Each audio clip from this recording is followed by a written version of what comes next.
Land warfare has divisions and armies. The naval equivalent of divisions are task forces, and the equivalent of armies are fleets.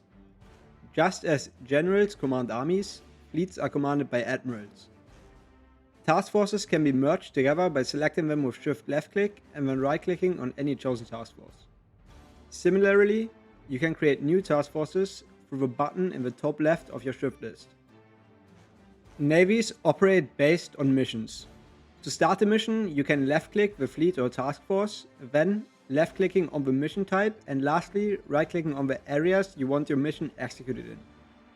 To unassign regions, you can shift right click the C zone or just click the bin button on the right. Fleets will always operate in the same mission area, but individual task forces can nonetheless have different missions. There are 9 different mission types. Naval exercises, which just trains your fleet up, works basically just like the training of your army. Patrol just finds the enemy fleets, and if engagement rules are high enough, it engages the enemy fleets.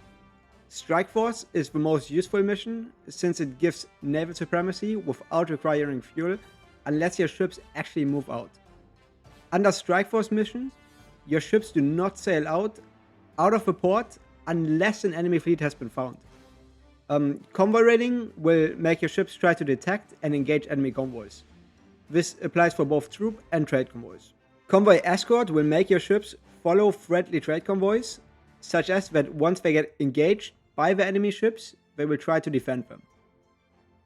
Mine laying just lays mines, which then increases the accident chance of the enemy's ships, decreases their ship's speed, and increases their naval invasion penalty. Minesweeping destroys these mines. Naval invasion support escorts defends naval invasion troop convoys and assigns the task force to give shore bombardment to allies. If there are no battles to support or invasions to escort, the fleet will just remain in port. Halt allows you to stop your task force at any point. You can move your navy into individual battles through this manually, but it will cause you to lose a bunch of organization, and it is therefore worse than joining our strike force. The task force will automatically decide when to attack, retreat, or repair based on the engagement and repair priority rules at the top of the ship list. You can click the icons to toggle through the options. Engagement rule determines if the ship will fight or retreat. This ranges from never engage, which just means you never attack and always retreat your entire task force, to always engage, which means you will always attack when possible and never retreat the entire task force.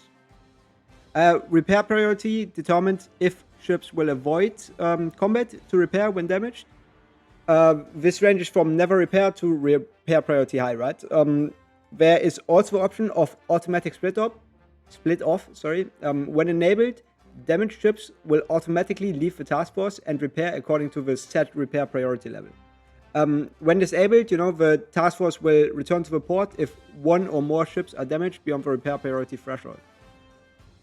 Typically, your main surface task force should always be on always engage as the engagement rule and never repair as its repair priority, with automatic split off disabled. If you don't do this, your navy as a whole or parts of it might retreat during the decisive battles, which is not a good idea. More on the right strategies later. Let's now take a look at the different ship types, which ones are best and how to design them. Firstly, there are submarines. Submarines operate from under the water and are immune to all stats of the enemy navy other than the depth charges of them. They are mostly used to raid convoys. Submarines only attack, or their only attack value is their torpedo value. More on that in a second. Next off, there are screen ships. They are named that way because they protect your capital ships from torpedoes during the battle. Torpedoes ignore armor and are therefore absolutely busted if you don't screen your capital ships properly. Whether or not you have enough screening, you can see through the screening efficiency in battle determined by the ratio of screening ships you have to your capital ships. Always make sure you have enough screening. There are 2 types of screen ships: destroyers, which are cheap and spammable to just, have enough screening, and light cruisers, which are probably the meta ship out here. Light cruisers are so strong simply because you can both screen your capitals and melt through the enemy screening line yourself by stacking a lot of light attack. Spamming these will usually be the best choice overall while naval lapping. So if you want to build ships, these ones are most of the times the ships you want to be going for. Lastly, there are capital ships. While screens just take light attack, capital ships mainly tank and deal heavy attack. There are a lot of different capital ships, but let's first start with probably the best one, the super heavy battleships. Super heavy battleships are stronger than normal capital ships due to their insane armor and broken cannons. You can unlock them through a special project and then just stack as many guns on them as possible. They're super expensive, but if you have the resources, they are worth it. Battleships work just like super heavy battleships, also with the purpose of beating the enemy capital ship line, but due to less armor and worse attack, they're inferior to super heavy battleships. Battle cruisers are just like battleships, but with a worse armor. Typically just not worth going for. Aircraft carriers are mobile airports. The planes on aircraft carriers are 7 times as effective as ground-based planes. Naval bombers on carriers can be very broken, so they're definitely a great ship, though it's a bit more nuanced than that. Since if the air zone is heavily contested, I'm talking like maybe like 5k fighters from both sides of it, they will just get nuked in no time. Also note that it's really only ever worth to have 5 carriers, because beyond that, the penalty is just gonna make any additional carrier useless. With that out of the way, how do we actually kill the enemy fleet? First of all, how do we engage the enemy? If your enemy has his fleet in a zone, you just need one spotting cruiser. This spotting cruiser should be in its own task force and on never engage. You put him on spotting and never engage, while your main fleet is on strike force and always engage. And then as time passes, you will find and engage the enemy fleet, if it is in that zone. Before you do that though, let's first discuss the proper setup of your fleet. Once you have too many ships in a battle, your fleet takes a positioning penalty, so it's reasonable to think that you should split your navy into many smaller fleets.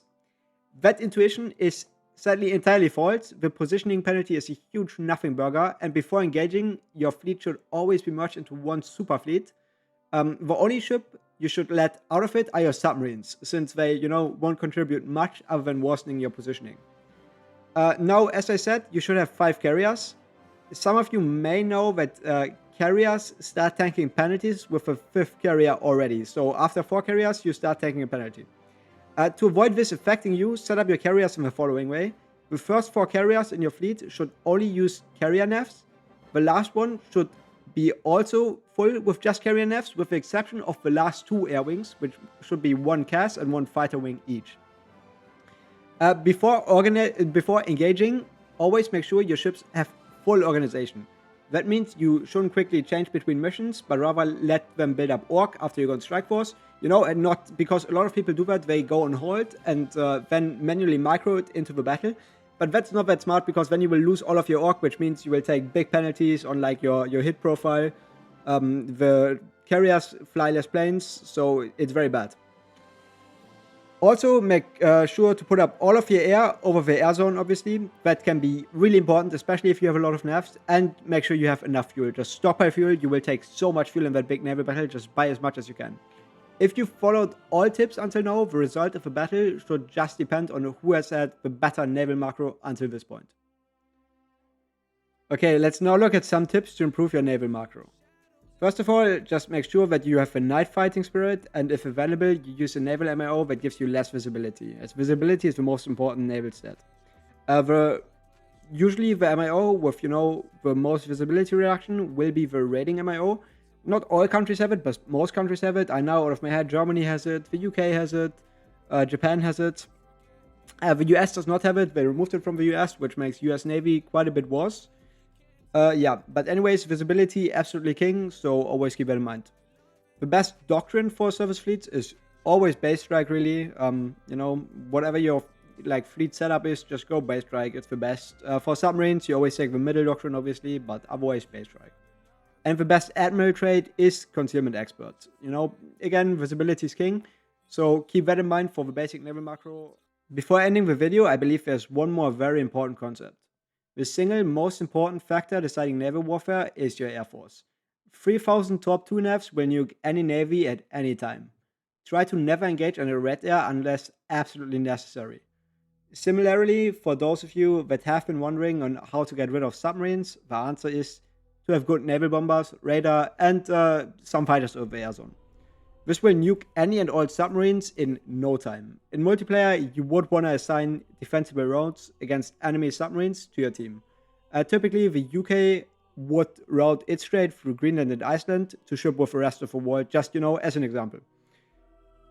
With that, I will end the video. If you enjoyed the video, please consider leaving a like and subscribe. Goodbye.